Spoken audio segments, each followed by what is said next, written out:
கரூரில் அமைச்சர் செந்தில் பாலாஜியின் வீட்டில் அமலாக்கத்துறை அதிகாரிகளுடைய தாய் தந்தையிடம் விசாரணை மேற்கொண்டு வருகின்றனர். கூடுதல் தகவலை நேரான செய்தியாளர் கார்த்திகேயன், தற்போது ஏன் அவங்க கிட்ட அவங்களோட தந்தை தாயார்ட்ட விசாரணை மேற்கொள்வதற்கான காரணம் என்ன? மற்ற யாரெல்லாம் விசாரணை வளையத்தில் கொண்டு வரப்பட்டிருக்காங்க?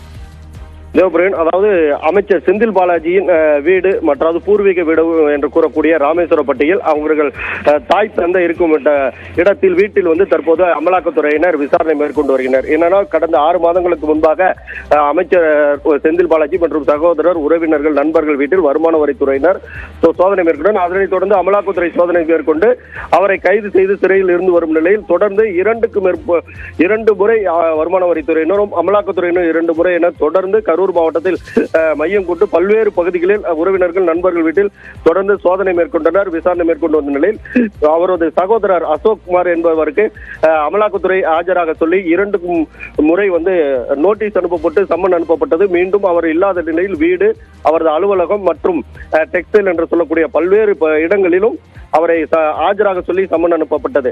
தொடர்ந்து அவர் எங்க இருப்பார் என்று தெரியவில்லை. இதுவரை எங்க இருக்கிறார் அவர் இதுவரை ஆஜராகாத நிலையில் இன்று தற்போது 1 மணி நேரத்துக்கு முன்பாக அமலாக்கத்துறையினர் ஒரு காரில் 5க்கும் மேற்பட்டவர்கள் தற்போது அவர் அமைச்சர் செந்தில் பாலாஜியின் வீடு, பூர்வீக வீடான ராமேஸ்வரப்பட்டியில் உள்ள அவரது தாய் தந்தை இருக்கும் அந்த இடத்தில் தற்போது அவர்களிடம் விசாரணை மேற்கொண்டு வருகின்றனர். ஏனென்றால் ஆய்வு 2 முறையும் மற்றும் அமலாக்கத்துறை 2 முறை, வருமான வரித்துறை 2 முறை என தொடர்ந்து ஆய்வு செய்த நிலையில் தற்போது அவர்களிடம் விசாரணை மேற்கொண்டு வருகின்றனர். உங்களுடைய விரிவான தகவலுக்கு நன்றி கார்த்திகேயன்.